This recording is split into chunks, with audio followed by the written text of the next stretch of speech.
la municipalité va reprendre la gestion de la patinoire de Rives.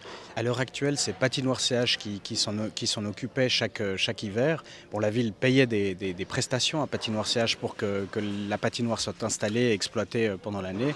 Mais cette structure a annoncé qu'elle désirait arrêter, notamment suite au Covid, suite à la crise énergétique et puis aussi avec un peu un essoufflement.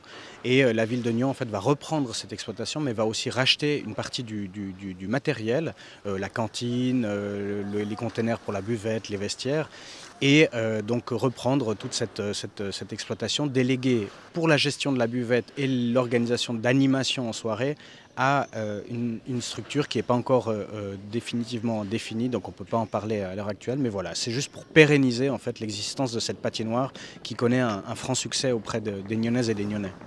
Concernant la planification, est-ce que ça veut dire que c'est la ville qui va octroyer le temps de glace au club sportif?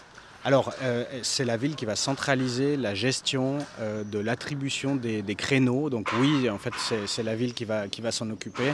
Mais pour des parties qui seront laissées pour des animations, ça sera plutôt du côté de la buvette que ça sera géré.